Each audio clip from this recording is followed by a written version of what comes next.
Well, good morning, everybody. We are so close. We are so close. That was amazing. Let me just say that. That was absolutely amazing, and I'm so grateful for the way that we just greeted one another. But we have to do better.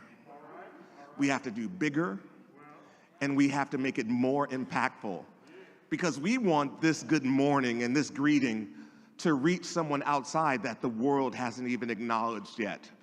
There are people in our food line, people who are encamped outside, people who are in the throes of their addiction, and no one has said good morning to them.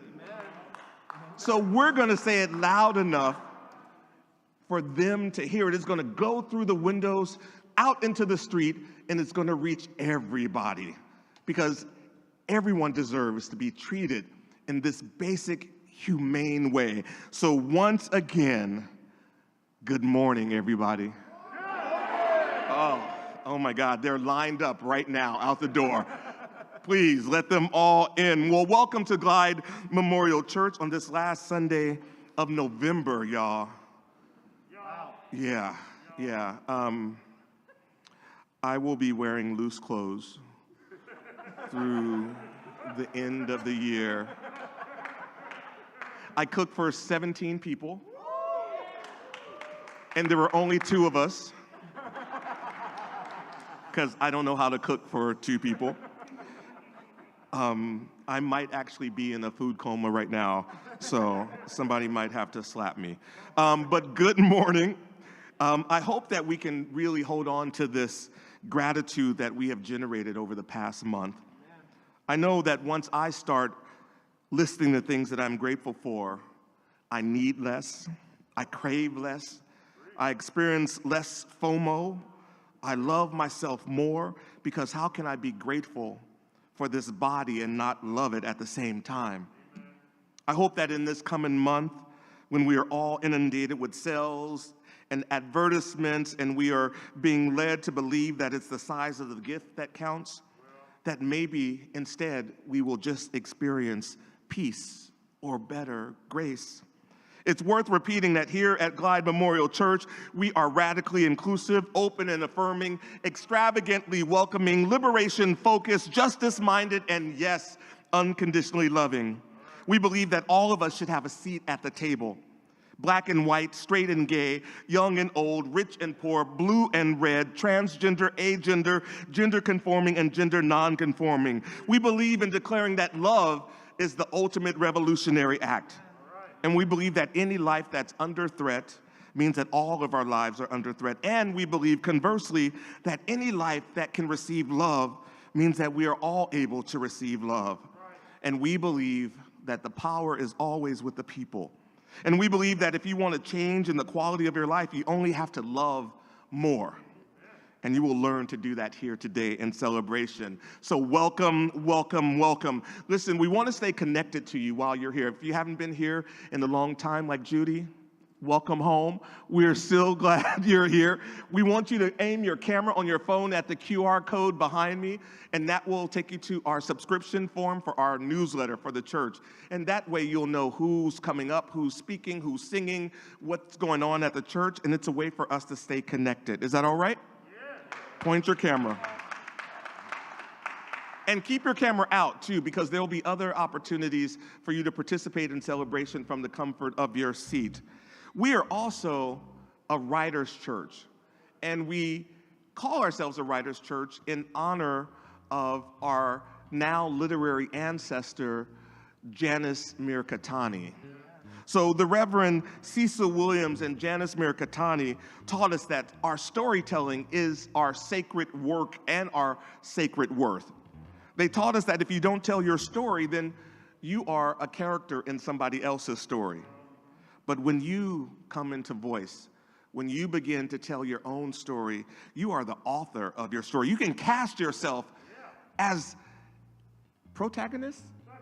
Antagonist. The hero. Thank you. Why am I trying to use big words? You are the hero of your story. And that's what it means to come into voice. And so we're going to pass out free journals and pens. We do this every Sunday. we want you to feel free to write during our Sunday celebration. We're hoping that we're going to say something or sing something. The band will play something that will, no pun intended, strike a chord, and you will want to write it down. Maybe it's the start of a poem. Maybe it's the start of a letter. Maybe it's the start of a story, but feel free to write during this celebration. And I know sometimes it feels like the hardest thing in the world to face a blank piece of paper. So we offer you a writer's prompt. And so today's writer's prompt is, what does satisfaction feel like, sound like, taste like, and smell like? What does satisfaction feel like, sound like, taste like, and smell like? Write that down and then just see where it takes you. Amen? Amen. It is now our prayer time. And that means if you're online, watching from home, hey y'all, happy Sunday. Good to be in the house with y'all. Our chat has become our virtual prayer basket. So all you have to do is put your prayer in the chat right now. Or if you want to email them to us, you want to keep them private, feel free to do that. There's also a link for a prayer submission form in the chat as well. You can send them that way, or you can call our prayer care phone line as well. All of that information is in the chat, so just follow those links. If you're here in person, we have 2 prayer baskets, one here and one over here. And the only thing you have to do is come up to the stage and fill one out. Or you can aim your camera at the QR code on the screen behind me, and that will take you to our virtual prayer basket. And that way you can just submit a prayer. And I say every week, people tell me I don't believe in prayer. I don't believe, or I don't know how prayer works. I don't know how public transportation works, but I get on and I trust them that I'm going to get where I need to get. Let us do this work for you. Even if it's just write your name on a prayer slip, and you want to be sure that someone's going to call your name in love and in light. Come on, organ. You better quit playing. Who's doing that? Is that Amen? You better quit playing, Amen. I know this. They're not ready to see me shouting in here. It's not pretty. So, yes, prayer. If you need a prayer for yourself, just write me on a prayer slip. If you need a prayer for your family, your friends, your house, your block, your neighborhood, your city, this state, this country, or bigger, Lord knows we can use some prayers for this world. Write them all down. We have an amazing dedicated group of prayer circle folks led by our very own Rick Ross right here. And Nora is here. These are some praying folks. So I'm going to offer a prayer on this World AIDS Day Sunday. It is the Sunday before World AIDS Day, and Glide Memorial Church and the Glide Foundation has always been in this fight to bring resources and bring cure to those who are living with HIV and AIDS. We have always been this, and we continue to do this work as well. So every year, I think I came back in 2018, I read this poem, and it lists all the names of the AIDS medicines that have been created, and I have to add new ones each year. And some of them I will just try to pronounce, but since you probably don't know them, it will sound right to you. But these are all the names of all the medicines as the names of God. Because I believe that God is elemental in my understanding, and so God compounds God's self into pill form for us. It's called a balm in Gilead. The God of the FDA and combination drugs, the one true Atripla and Combivir God, the Epsicom of prayer, the first Trizavir and the last Truvada, the great fusion, Lord of the entry and fusion inhibitors, Salzentry, the God of T cells, mother and father nucleoside and non-nucleoside reverse transcriptase inhibitors, my Rescriptor, my Cystiva God, and my Viramune God, the one they call Ziagen and the Trizavir of peace, the Epsicon sample and the Videx hope, my Intriva waking and my Epivir sleeping, God, the bottle twister of my Zerid and the sweet coating of my Viriad, the deliverer of my Retrovir, the God of opportunity and opportunistic infection, God of the living Rifadan, the true Ambisam shining, the Zithromax light, the pill giver, the most high radius, my Biaxin keeper, and the one whose date does not expire. My liposomol God, the mysterious dissolving one, the one they call Marinol of Oakland, Barraclude of Atlanta, Procrit of New York, Atopophis of San Francisco, Topazar of Chicago, and Diflucan of DC. The indolence God, the one who knows, the endurant God, the one who endures, and the Pilfitro God, the antiviral in the middle of the night. The elixir, the I am, the cytovine, I am, the globulin, I am, the nitrazid, I am, the sporonax, I am the faithful megas, the one who prescribes my Taxol, peg interferon, alpha 2 God, the holding it all down God of my mycobutin and serostim, sweet, sweet serostim. My Bactrim and my Septra, my main man, my depot testosterone, and the one on trial. A generous Rates, Persista, Lexiva, Crixavan, Calitra, Vircept, Norvir, Fortivase, Inverase, Aptavis. That's the one they called hope, the one who brought hope, the blood giver and the blood taker. Oh my pneumocystis carini, cytomegalotoxoplasmosis, cryptococcosporum diamdiosis, meningitis, enterocolitis, mycobacterium, avium complex, tuberculosis, bacillary angiomatosis, salmonella, non-Hodgkin's lymphoma, retinitis, Kaposi sarcoma, progressive multifocal leukoencephalopathy, God. The God who is morphologic change, the God who is both change and constant, the lipodystrophy and atrophy and trophic God. The God riding my buffalo hump, the waymaker of cardiovascular disease, the one not wasting this, my wasting, the saccharine God of my diabetes, and the one higher than my high cholesterol and my triglycerides.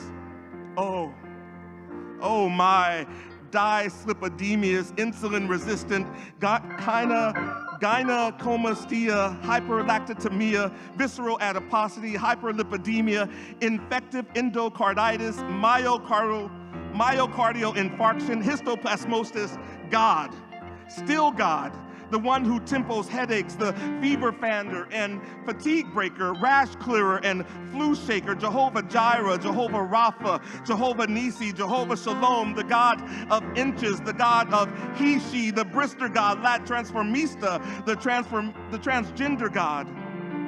And oh, my vocabria, Tivicae, Incentris, Rocubia, Trogazar, Tybos, Triamec, Ivotas, Biktarvi, God, compound yourself into pill form for us. The God who speaks, and the God who speaks medicine like it's sweet. Cabenuva, Prescobix, Simtula, Dovato, Jaluca del Strigo Simpi, Ginvoya, Stribble, Discovi, Simduo, God. The first and the 15th God, the social working God, the clinic and the county hospital God, the welfare God, the long line and the long wait for medicine God, the deep breath before I break God, the Om before I jump across this desk and down her throat God, my mother God, the God of ash, our midnight cry God, our helper God, our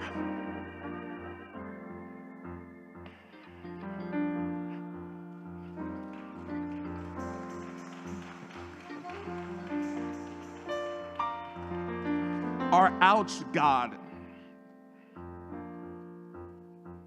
Hearing our inside God. God working in the medicine. God working through the medicine. God working of the medicine. God working around the medicine. God working on the medicine. And my ADAP waymaker, and always my amen when ain't no men. Amen. Amen. Hallelujah. Right on. Shalom. Salam. Namaste. And Ashe. And now please join your voice to ours for our community song. Good morning, Glide. We have something special for you this morning, something a little different. Actually, it's not a little different. We did this many times during the pandemic. We called it a Throwback Sunday because we looked at some video that we hadn't seen in a long time. And this particular community song is sung by Reedy Williams, Cecil's brother, younger brother, leaning on the everlasting arms. We're going to look at this video. We're going to sing along with it, too, because the words are going to be on there. So, LB, if you could start that video, and we'll play and sing right along with it. It is now time for our community song, and this is where we invite all of you to join us in singing this song. We're going to be leaning on the everlasting arm this morning. The words are on the wall. Everybody, join me. We are leaning, say that together. All at once. We are leaning on the everlasting arm. Oh, our fellowship, what a joy divine, leaning on the everlasting arm. What a blessing is, what a peace of mind, leaning on the everlasting. Oh, we are leaning, safe and together. All at once. We are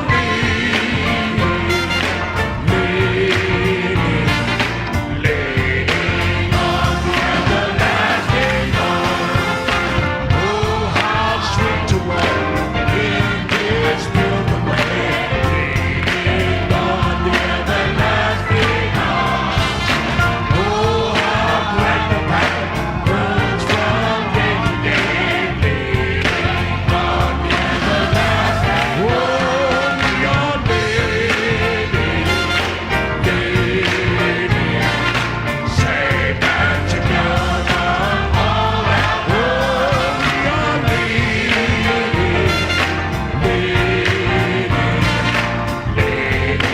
on the everlasting arm. What have I to dread? What have I to fear? Leaning on the everlasting arm. I have blessed peace with my Lord Savior, leaning on the everlasting. Oh, we are leaning, safe and together. All at once. We are leaning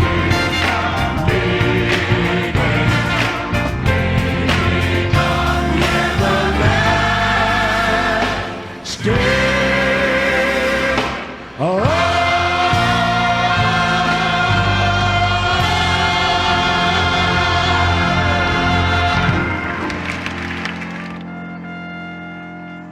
Yes, indeed. Reedy Williams, leaning on the everlasting arms. We're going to take this time right now to do our community embrace. There are some people that are right next to you that maybe be across from you that you haven't said good morning to. We'd like for you to come and say hello and good morning. We're going to do our community embrace right now. Those in the chat, put your names in the chat. Let us know you're here.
Change Band. Come on.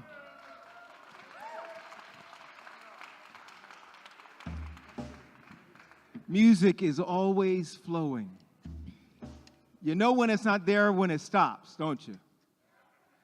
When you don't hear that music underneath, it's like, ooh, what happened here? We just had Thanksgiving. We're so grateful. And we're going to repeat a song we did on Thanksgiving because it's been running through my head since Thanksgiving. And we don't celebrate Thanksgiving on one day. Every day is a day of Thanksgiving. Tatiana Tilley is going to be leading this song. Put your hands together. Here we go. Hey.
Thanksgiving. Amen.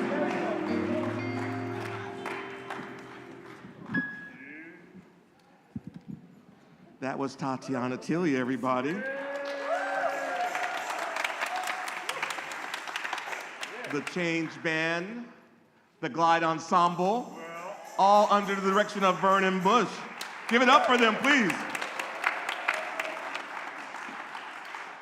Now, normally this is where I would tell you that I won't be before you long.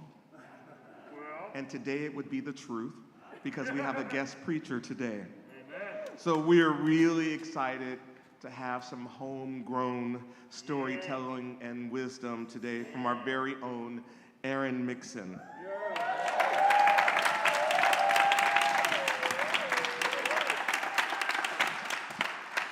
Aaron Mixon is a longtime member of the Glide Ensemble. She is a singer, a voice actor, a writer, a stepmother, and now a mama. Yes. But above all, she is a storyteller, and she is ours. Open your hearts for our guest preacher for today, Aaron Mixon.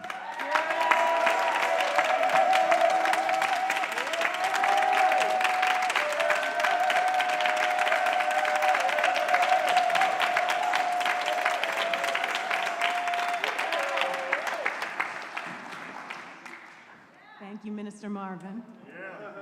Good morning, Glide. Good morning. I'm so happy to be here in the sanctuary and on the stage. Thank you for inviting me to speak today. Amen. Can y'all hear me okay? Yep, we can hear you. Okay. My daughter has a big old head. I know this is true because people keep telling me so. Like my chiropractor who asked to see pictures of the baby and said, "Holy cow, your kid's head is huge." Or my neighbor who saw us out for a walk and said, "Oh, hello, little one. My, what a large head you have." Now, this didn't come as a complete surprise to me because my husband also has a rather large head. It's okay, he says it himself all the time. I never really noticed until he showed me a baby picture with that big old melon head perched precariously on his tiny little shoulders. I thought it was adorable until I got pregnant. Then I started to worry. They tell you in the childbirth classes that going into labor is nothing like you see in the movies, but in my case, it kind of was. My water broke at 2 a.m., and we leapt out of bed and dashed to the hospital without a bag or even a name for the baby.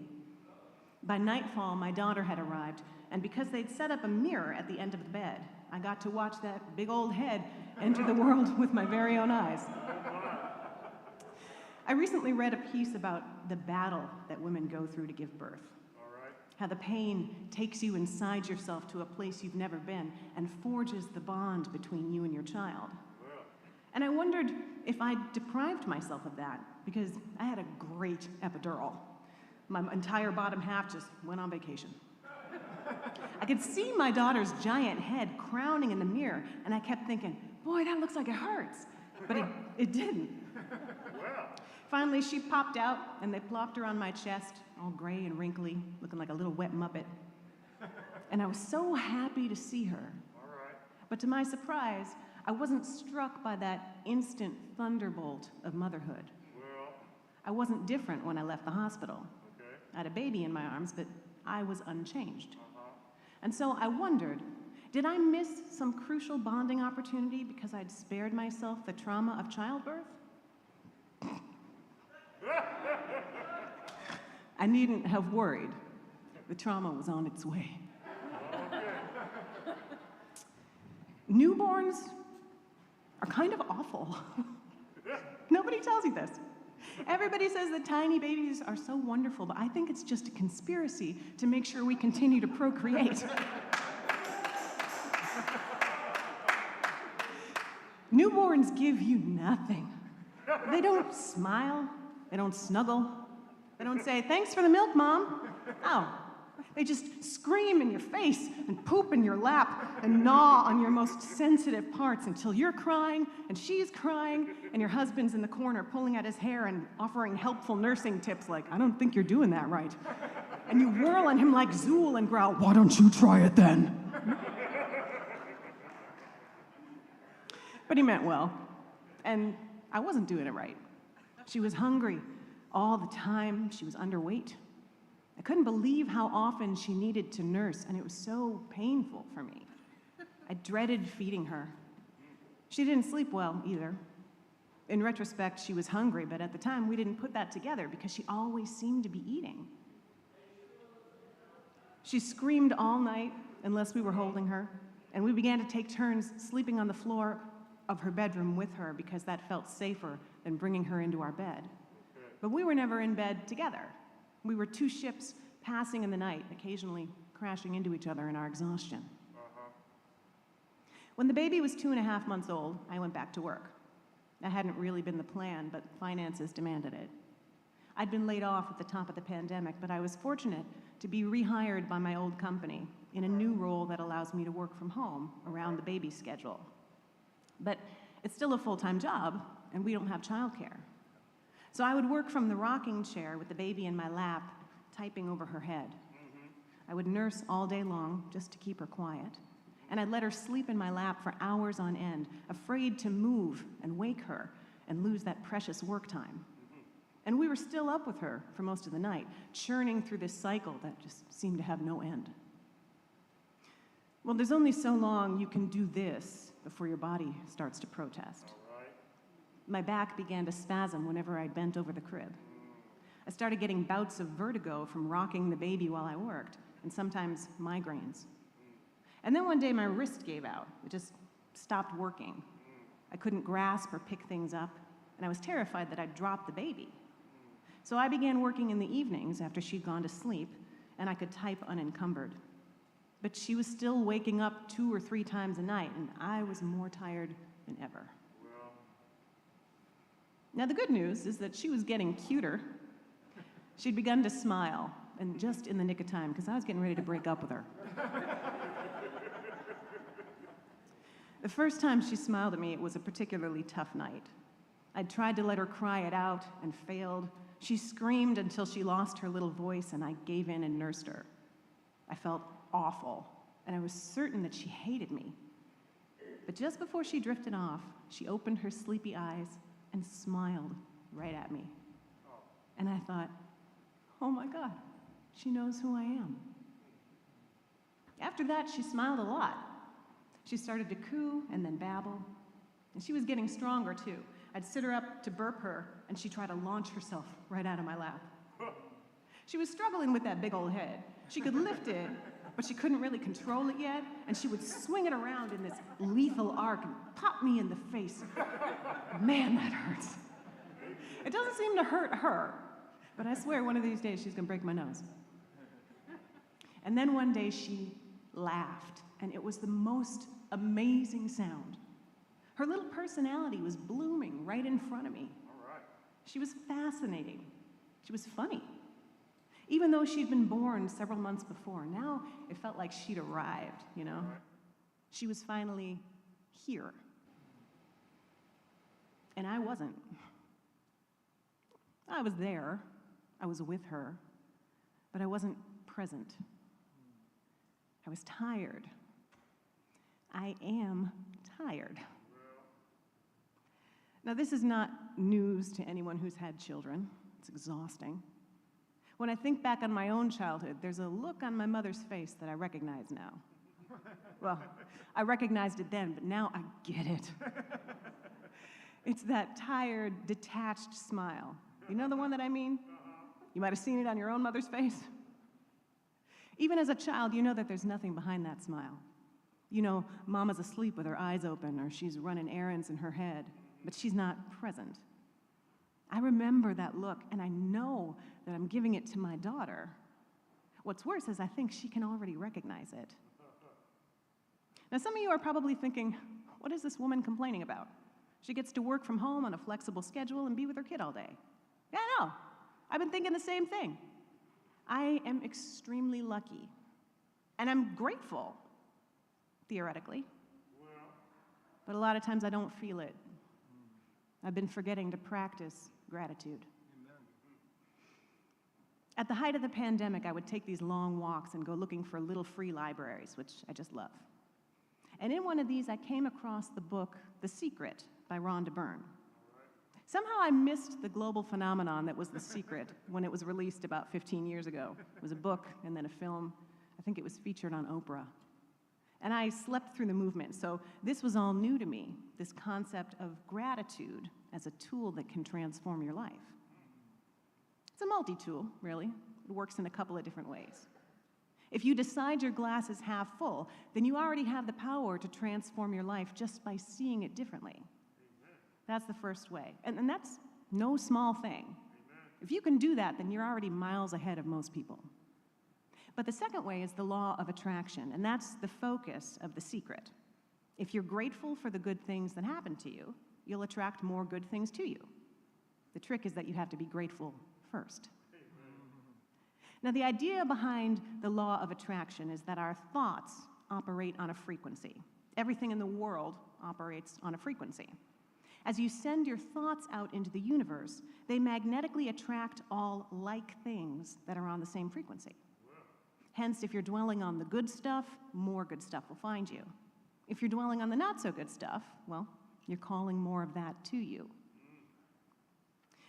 I did not understand the finer points of this theory, and I wasn't sure if it was actual science or just a lot of BS.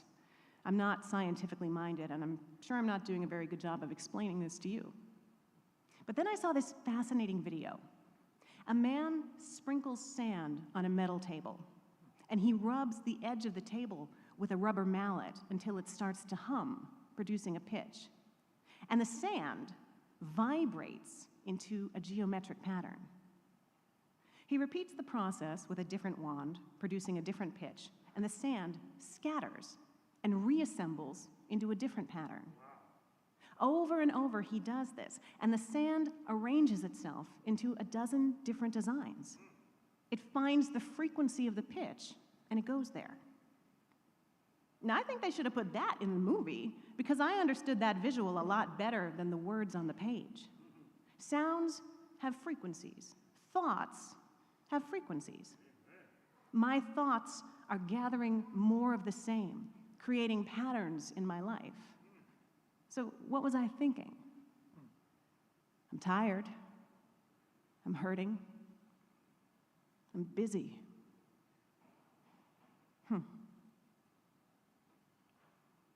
My daughter loved to be cute in the middle of the night. That's when she wanted to play. Time was irrelevant for her. She'd just sleep a little, eat a little, play a little, poop. And I would try not to engage because I didn't want to get her all worked up or she'd never go back to sleep. So I wouldn't speak, and I'd keep my face impassive, and she'd lie in my arms and just stare at me, like she was drinking in every detail of my face and storing it away. And I know it sounds silly, but I swear there was wonder in her eyes. Have you ever had somebody look at you with wonder in their eyes? Is there any greater gift in the world? But it was a little inconvenient for me, timing-wise. The middle of the night is not really when you expect to get your gifts from the universe, so you can understand if I wasn't prepared. You can understand if I cut it short. If I put her back in her crib and prayed she would just be quiet till morning. A friend of mine was telling me about this Native American legend, an origin story. The Creator had fashioned the body of man and was wondering where to put the soul so that it wouldn't be damaged. The eagle said, "Give it to me, I'll fly it to the moon." The Creator said, "No, one day they'll go there and find it."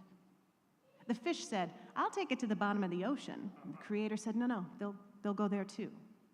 And the grandmother spirit said, "Put it inside of them, they'll never find it." Now, I'm badly paraphrasing what was badly paraphrased to me, and I probably got some of the details wrong. It might have actually been an African proverb. It might have been a Facebook meme. I don't know. I can't find the source. The point is, the Creator asks, "Where shall I put the soul?" And the answer comes back, "Hide it in plain sight." That's what gratitude is. It's this superpower that's hidden in plain sight. We all have access to it.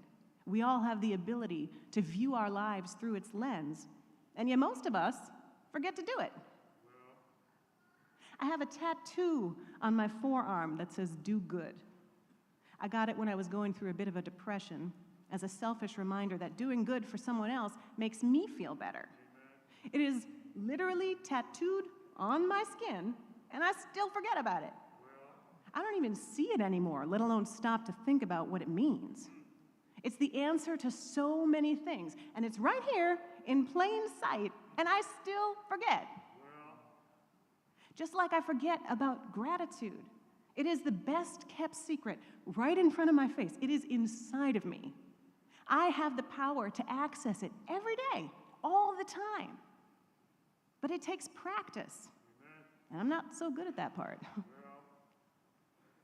I decided to keep a gratitude journal for my 45th year, and I'll be honest, I'm not doing so great with it. I write in it every night, but I'm usually just dashing off something quick before bed. My initial thought was to try and remember everything I'd been grateful for that day, but a friend suggested an alternate approach. He said, choose one thing and take a deep dive. For example, I'm grateful that I got to play guitar today, that I have a space to play music. But really, I'm grateful that my dad taught me to play all those years ago. It was a chance for us to bond and something that we could hold on to through difficult times. He said, when you do a deep dive, you're not just making a list, but actually accessing those feelings. And then I remembered that that was in The Secret too. The force behind gratitude is the feeling of it. It's those emotions that trigger the frequencies that create the patterns in our lives. Well, any new mother will tell you that her emotions are all over the place. It's no wonder my patterns look a bit schizophrenic. I've wanted to be a mother my whole life. I've been a stepmom, and I love those kids. But they were children when we met. They weren't babies.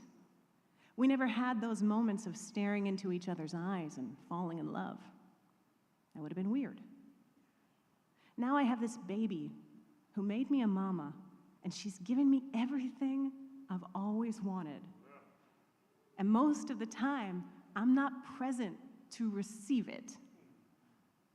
I'm busy. I'm stressed.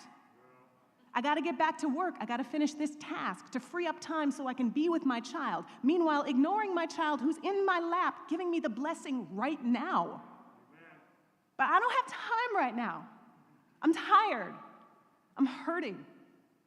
You don't picture yourself exhausted or in pain when your gifts come. You don't think these precious moments will arrive when your back seizes up and your wrists give out and you can barely carry the baby.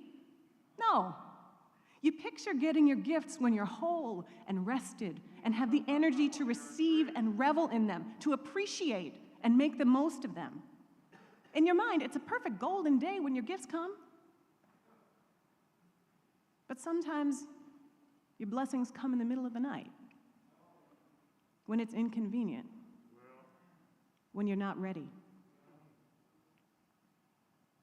I've been on this stage hundreds of times. I've sung a lot of songs up here. And not all have been winners. I've laid a few eggs.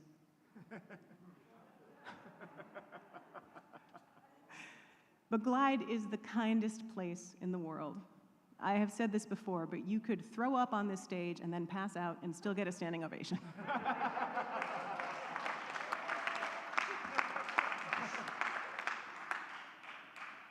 So sometimes, after singing up here, I'd get compliments on what I thought was a poor job, and it would make me a little uncomfortable. And I'd think, oh, this poor person has bad taste.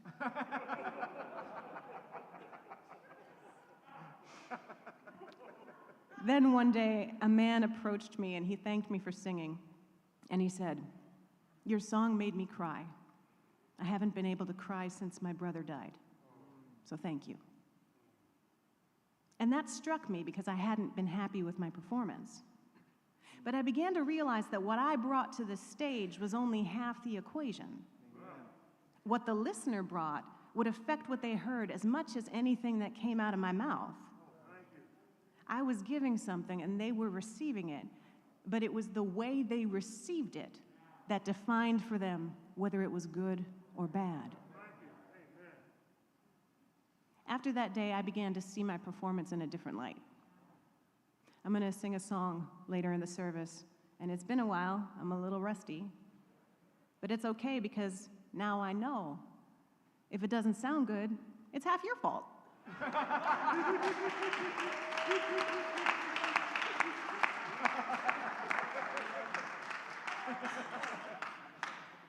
Gratitude works the same way. It's how we receive that makes all the difference. Every gift, every blessing that we get is only half the experience. The other half we've got to bring with us. We have to receive with our full attention. Life is full of gifts, but you got to be present to receive the present. Otherwise, you could be handed the greatest gift in the world, something you have spent your life dreaming of, and open it up to find that it's just an empty box.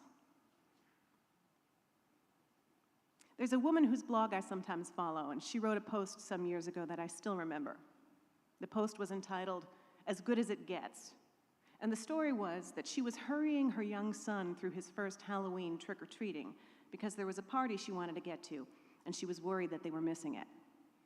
It turned out the party broke up early, everyone was off trick-or-treating, and she'd been hurrying through something wonderful to get to a place that she thought would be better, but didn't even exist. Thankfully, she had the presence of mind to stop herself and realize this moment here might be as good as it gets. I think about that sometimes because I do know that this moment in my life might be as good as it gets.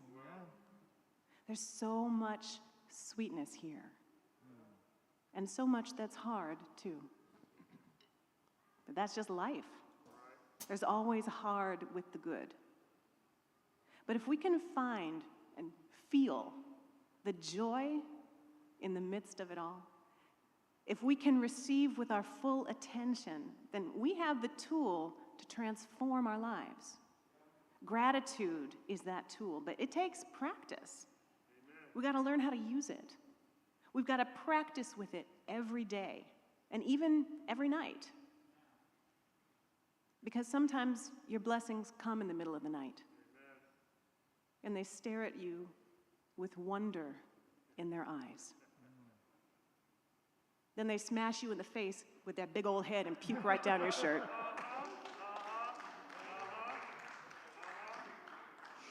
But if you can remember to be present, then that moment is truly a gift.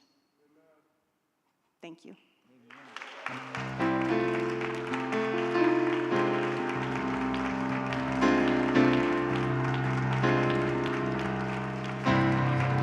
Aaron Mixon, everybody.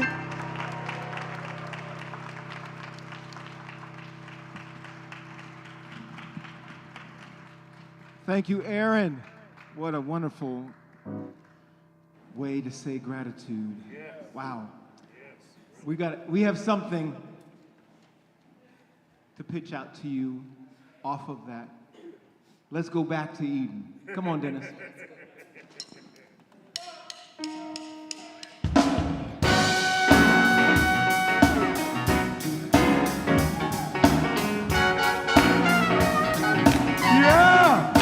Everybody, we're here. Thank you, Aaron. That was beautiful. Yeah.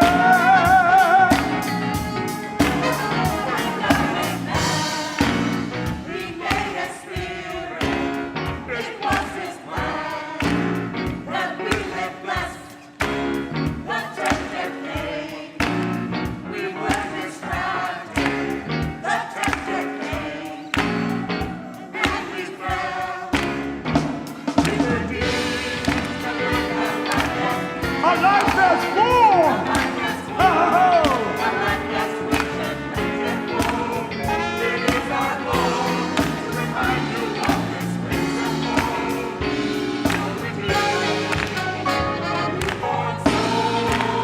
Everybody, let's sing it. Yeah, yeah. Live on top of the world. Say it again.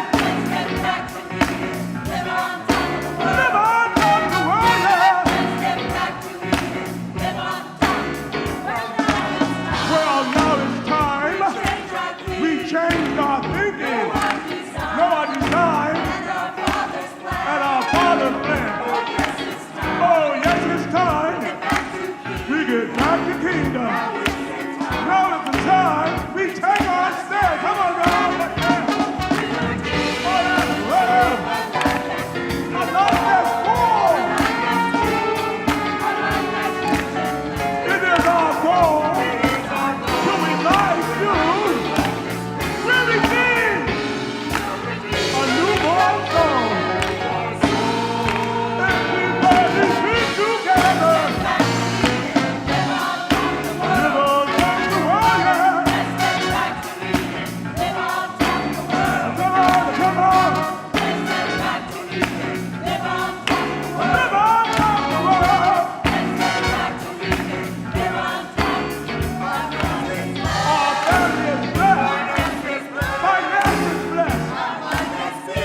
back to Eden, live on top of the world. Amen. Yes, indeed. Yeah. There's that gratitude. Gratitude inside the song. We are going to invite Erin Mixon back up to sing.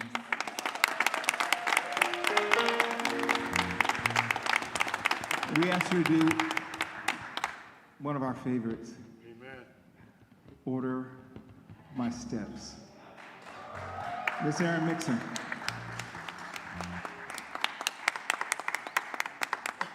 Come on, Aaron.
Dixon! Come on, give it up! Yes! Glide Ensemble! Change Band! Yes! Order my steps. Order my steps. Amen.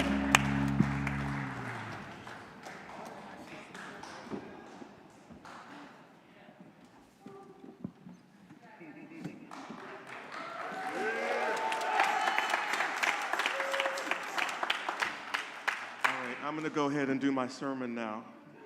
I'm just kidding. I'm just kidding. I'm just kidding. Thank you, Aaron, for sharing your stories and your songs with us.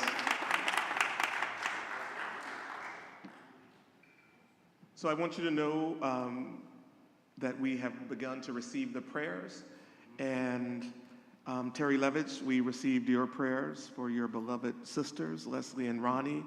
Kay Foster sends prayers of thanksgiving for Reynard Joseph, who's being released from prison after 15 years.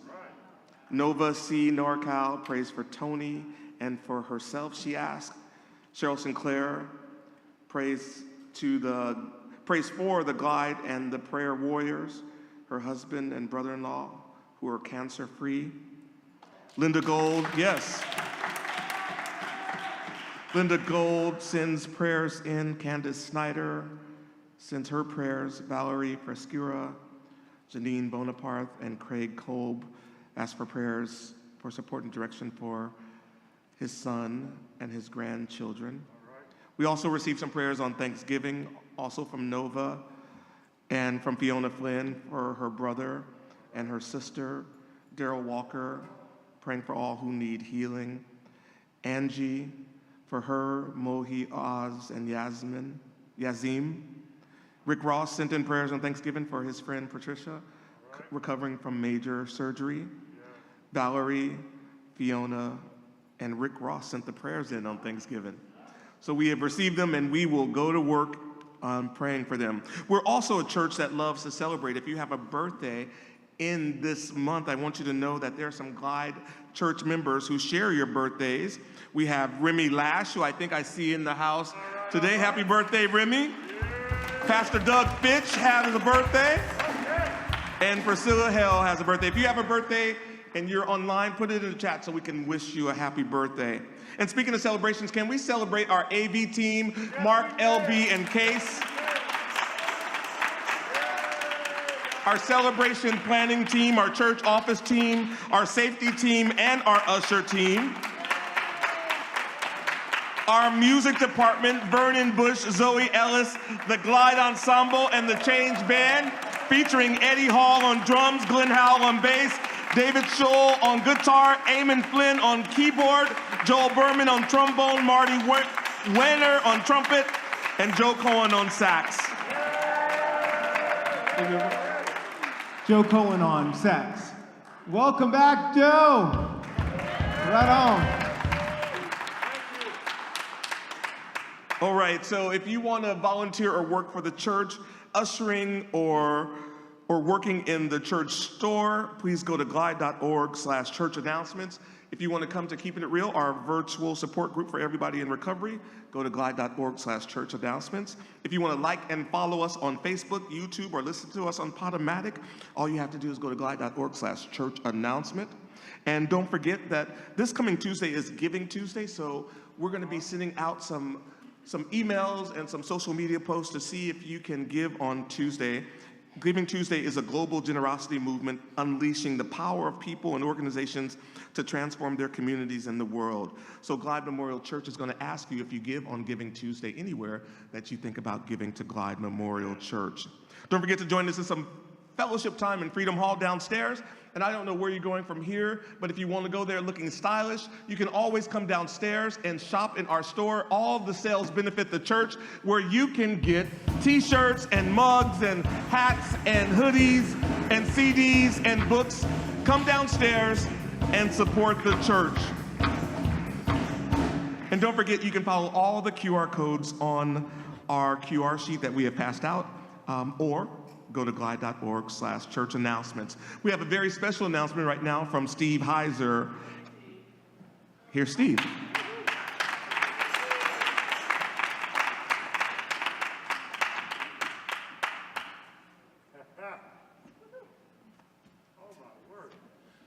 morning, everybody. I wore my ugly sweater to announce the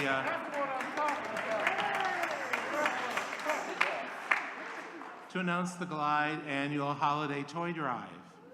And the Glide elves have been busy behind the scenes, organizing and with our partner organizations and figuring out what we need. And we need 2,000 toys to make this successful.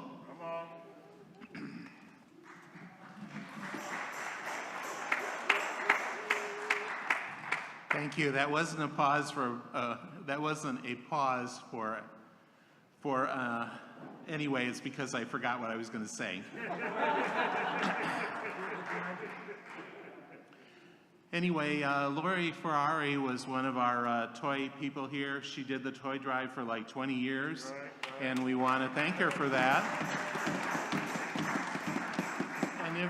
And if she were here, this is what she might say, is that a way to increase your donation is to see if you can put up a sign at work, ask if that's appropriate.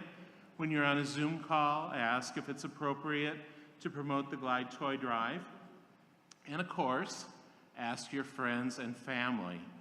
So the ushers are here. They're going to pass out the QR codes if you would like some to hand out to your friends and family. And let me tell you that my family always knows when it's backpacks or the toy drive. So take some QR codes, pass them out, and you can use that system or go to glide.org/toy. And you go right to the Amazon wish list. You can select toys right there and ship them right to Glide, which is very easy. It's easy and done. So we really need your help to make this successful. And we're not accepting toys in person this year, so go right to the web link. And thanks to everybody who makes this successful. And the choir is all holding up their toys. Thank you, thank you, thank you for your help.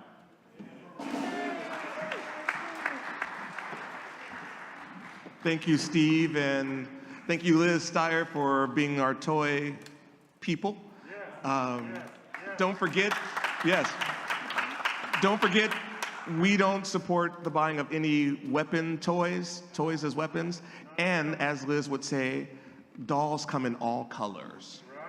And what's important is that kids in the Tenderloin, in the midst of all of this seriousness that's going on in the world, we're going to give them an opportunity to play and be kids. And that's a huge thing right now. So please support the toy drive. It is our witness time. And so this is where we bring up someone from the community to share their Glide story. And this next person is the quintessential Glide story. We have our witness for today who's going to share with you, and her name is Laura Thompson. And Laura is a former foundation board member. She's a current Glide Memorial Church board member. She was a member of the Legacy team and other stuff. All kinds of stuff Laura is involved with. So we're going to welcome Laura to share her witness today.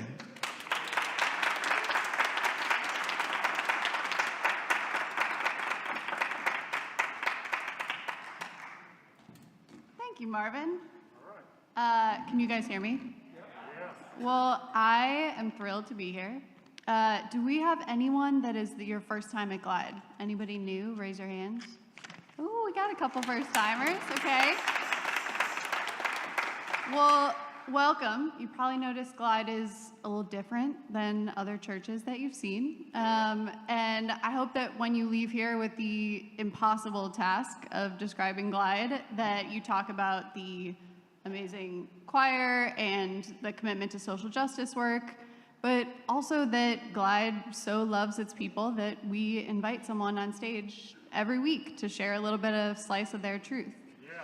Because I think that if something symbolizes Glide, I think it's that. So I'm very excited to share a little bit of slice of my truth. So my truth really starts with my mom. I was raised by a badass single mom And she survived an incredibly abusive childhood at the hands of a schizophrenic mother and an alcoholic father, and she escaped to San Francisco in the 60s as a young adult and found Glide. And at Glide, she saw Cecil running up and down the aisles with the afro that he had at the time, preaching recovery and radical inclusion, and she heard Janice Mirikitani so courageously sharing her own story of abuse and incest and overcoming. And at Glide, she really found the courage to pursue her own two big dreams, one of which was to become a therapist with a practice as diverse and inclusive as Glide, and the other was to have a baby. And she had been told by doctors that that was impossible due to the years of abuse, but that's what she wanted to do. And so, spoiler alert, she did both of those things. And so she was known for 40 years as a warm and no-nonsense therapist with a wildly diverse practice. And after many years of trying and 4 heartbreaking miscarriages, she had me, the impossible miracle baby.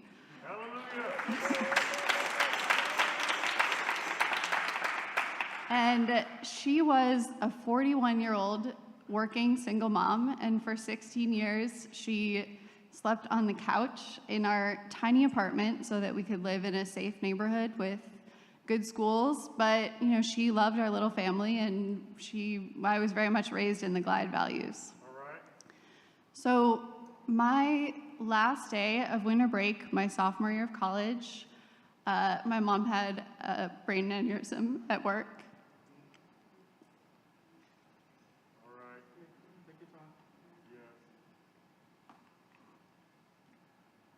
And she was gone by the time that I got to the hospital.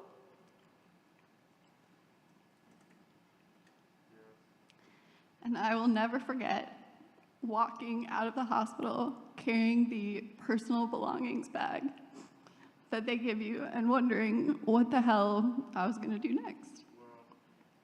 But I was so grateful in that moment that I had 20 years of Glide in my head, because what I heard was the amazing Glide choir and Cecil saying to keep on keeping on. And so I did. So I was at Brown University, and I asked them to keep me and let me finish my education, though I had nothing to give them, but the promise that I would be an alumni worth having. And I moved to San Francisco after graduation and have had a wild career through, from launching self-driving cars and delivery drones at Google X, and now supporting diverse startup leaders who are building the next generation of innovation. And I'm just so grateful that I had that message at that exact time. And so I would say that one of the hardest things about losing your family so young is that you lose that place where you can just show up and be exactly who you are and just be loved on. And I'm so grateful that Glide is that place, and Glide shows up and has love and fried chicken and harm reduction and gospel music and all of these amazing things. And, you know, my mom's ashes are now in the foundation of Glide's Mason Street housing building. Amen. Think of, we put her to work protecting a residence. And Glide's work right now is even more important, of community building and being there for the people that are the most vulnerable. And so, you know, I am deeply grateful to have been raised by a badass single mom, and I am also deeply grateful to be forever, because y'all are stuck with me, a part of this Glide family and of this movement that is fueled by faith and hope and fried chicken and unconditional love and amazing gospel music. So I'm Laura Thompson, and I'm Glide.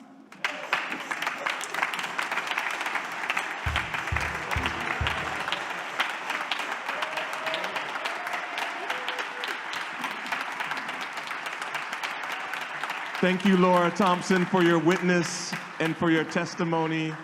And somebody here today is starting their most epic journey to being a part of the Glide family.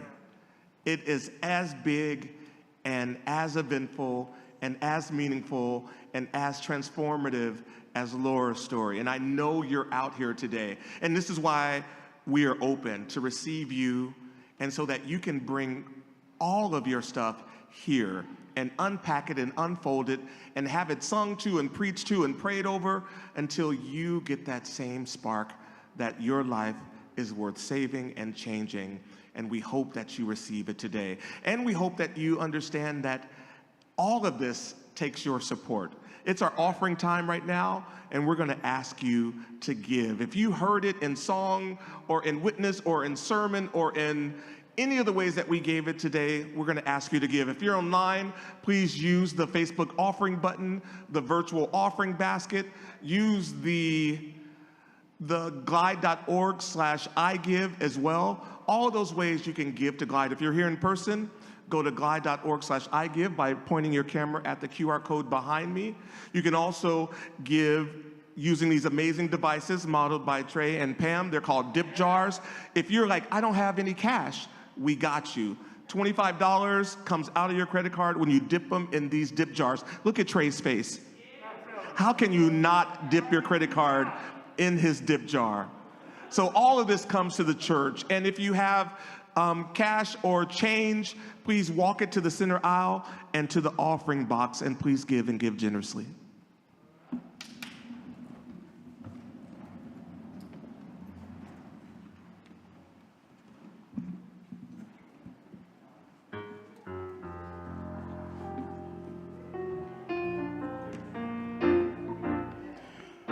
I want to sing this song in the same spirit that Aaron talked about earlier. And I hope that it helps you in some way. Because we're going to tell you how to move a mountain. Let me tell you how to move a mountain.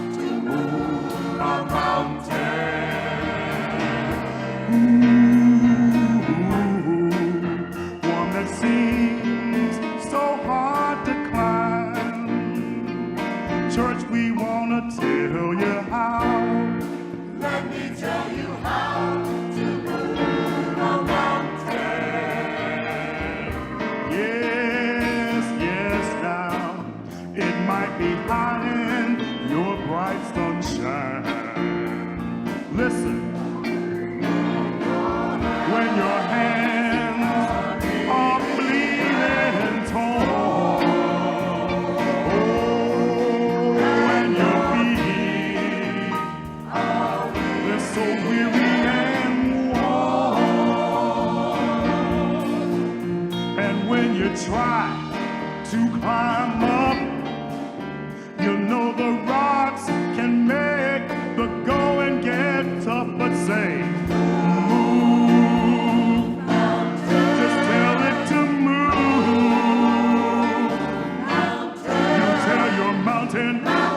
get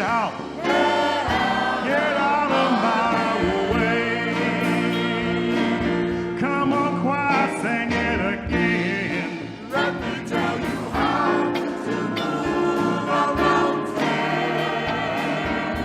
Yes, yes, I know the climbing can get you down, but church, I want to tell you how.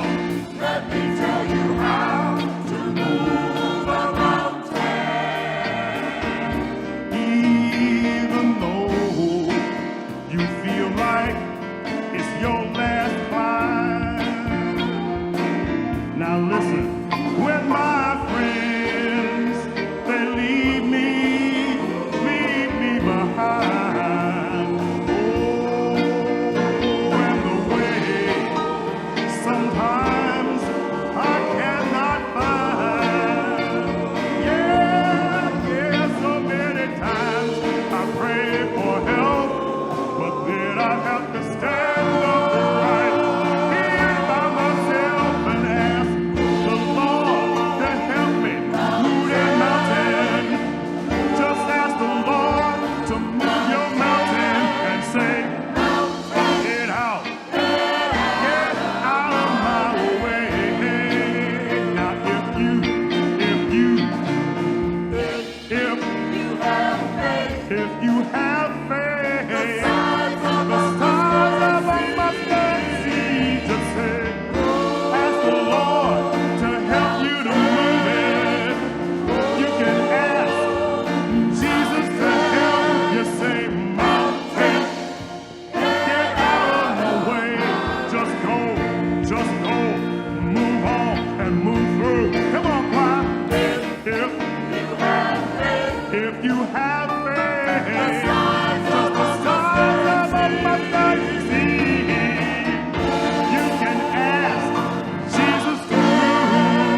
something to move out of your way this week. If that mountain is holding you back from living the fullest part of your life, please, like Aaron said, the secret is you have to see it moving, and it will move for you. My name is Marvin K. White. I'm your minister of celebration. We'll see you next time. Why don't you sing them out, Vernon? Let's stand and sing our closing song, We Shall Overcome. We shall overcome. We shall overcome. We shall overcome today. Oh, deep in my heart, I do believe that we shall overcome today. Let's sing it again. We shall overcome today. We shall overcome. We shall overcome. We shall overcome today. Oh, deep in my heart, I do believe that we